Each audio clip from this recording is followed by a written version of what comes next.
Welcome to this tutorial on how to use Software Informer's Translations Contributors interface. This is the reserved list, and here is where we start to work on our translations. When you find a program whose review you think you might be interested in translating, you can either reserve it directly from here by clicking on this link, or you can take a look at it first, check its contents, the amount of money that you will be getting for the work, and then reserve it from here by clicking on this link, which will take you directly to the translation form. This is what the translation form of Software Informer's Contributors interface looks like. The first thing you need to know is the components that make up the interface and how to navigate through it using the hotkeys that come with it. On the top side of the interface, you have this black menu bar where you find from left to right an arrow to go back to the main interface and the name of the program whose review you'll be translating. If you click on it, it'll take you to the page about this program at the Software Informer's website.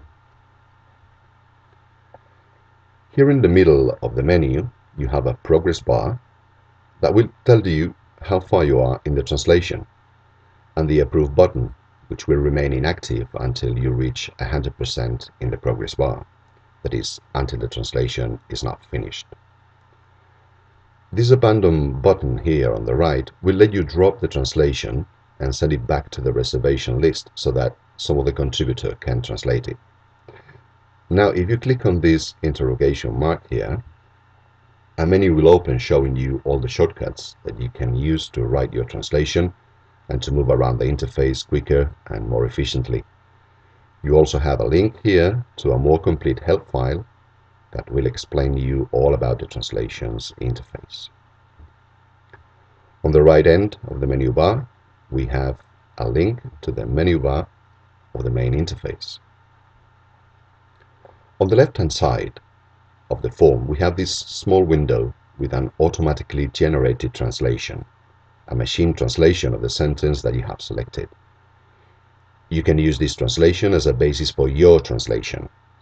Every now and then you will find that some sentences have been translated correctly by the machine, but that's very rare.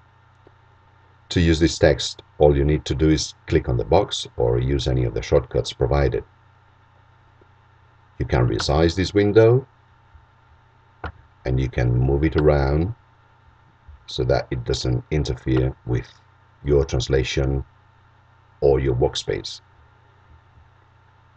So now that we know our way through the translation form, we can start working on the translation proper. The first entry is always the program's name. When needed, this name should be translated into the target language or transliterated into the words that you would use to search for it on the web. In this case, it will be left untouched, so we can use our shortcut to bring the name of the program and click Enter to save it and move to the next sentence. Other English words or technical terms that are frequently used in this context, such as IP, Windows, web, etc., are also left as they are. You see here how as soon as you click on an entry, the corresponding machine translation appears in the box. If you like what you see here, you can transfer it to the corresponding field with a hotkey or by clicking on the box as we've seen before. Or you can just leave it there merely as a reference for your own translation. Translations need to sound natural in the target language, and that's why most machine translations will usually be discarded, because the task is not about fine-tuning the machine translation so that it looks right and sounds about right. Your task is to translate the review retaining the meaning, the tone, the clarity, and the substance of the original text. To do that, you can simplify the text, rephrase it, divide it into smaller sentences, merge short sentences into a large one, anything that makes the translated text sound natural in your language. At the same time, you have to respect the grammar and the syntax of the target language and abide to its rules. You can also see here, and this happens very frequently, that some sentences appear more than once in the text. In this case, this sentence appears twice in the review. When this happens, you will only have to translate the sentence once, as the form will fill in any other occurrences automatically with the same text. So we can start the translation right now.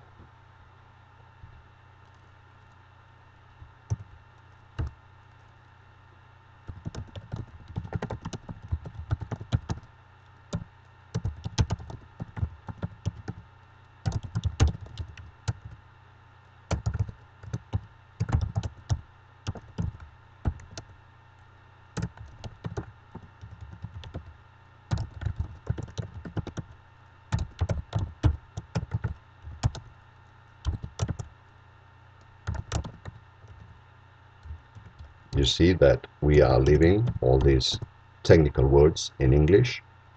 These are proper names and don't need to be translated.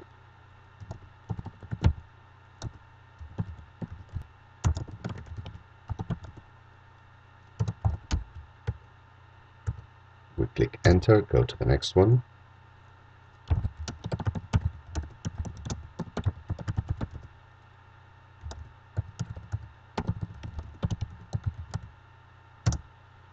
Okay.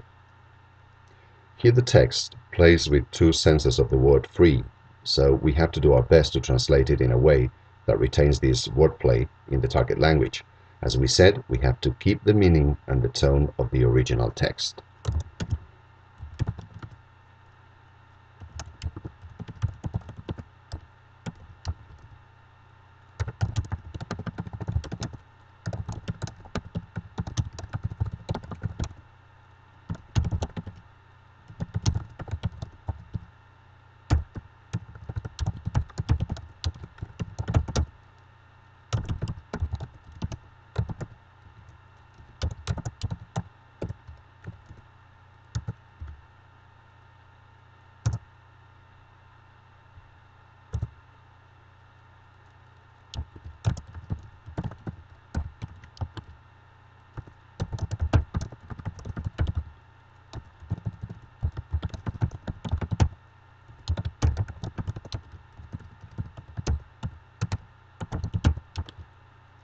And here, what we are going to do is to merge two small sentences because it sounds more natural in the target language. So we move to the next one and write them in a way that looks like just one sentence.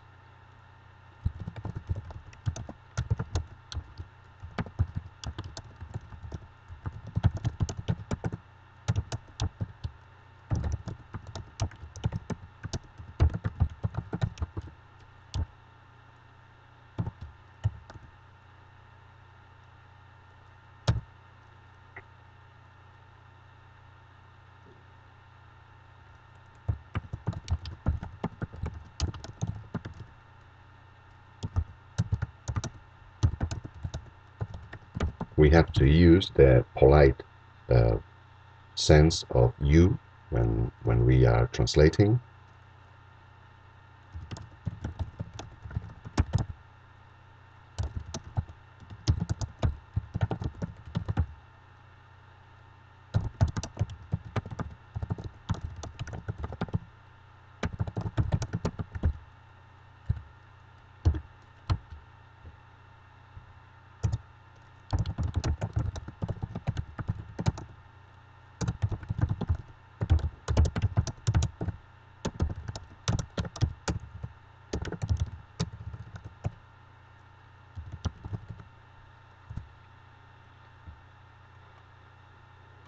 Okay, so we follow with this third paragraph.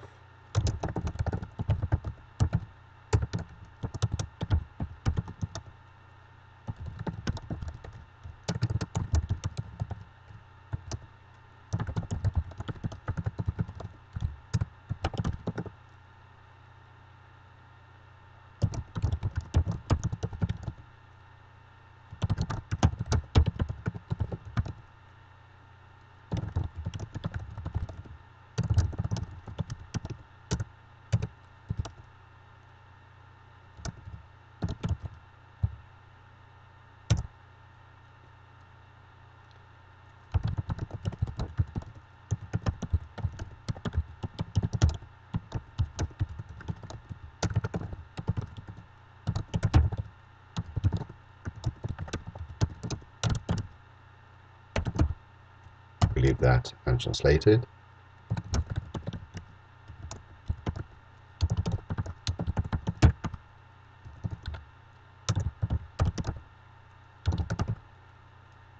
And the same with these programs' names.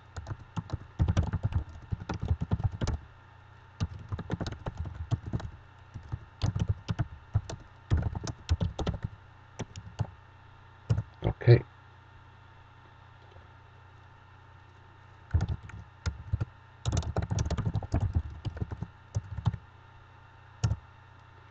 Alright, so we go to the next section, which is the tiny description.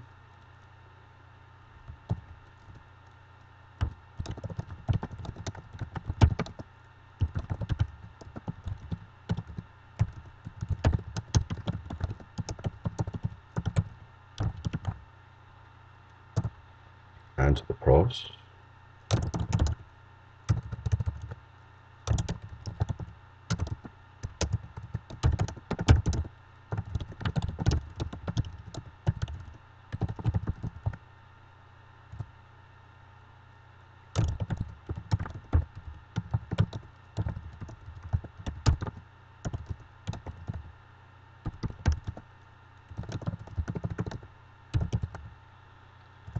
And finally, the cons.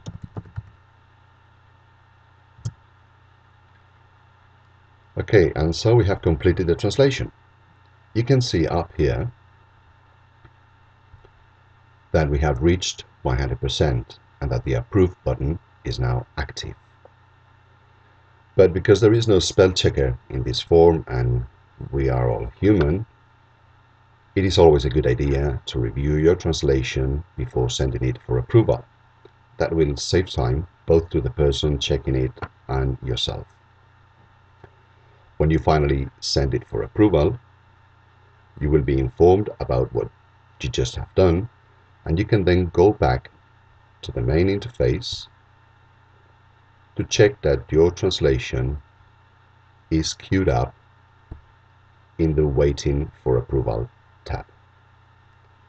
This is the end of our tutorial. Hope things are clearer now. Goodbye.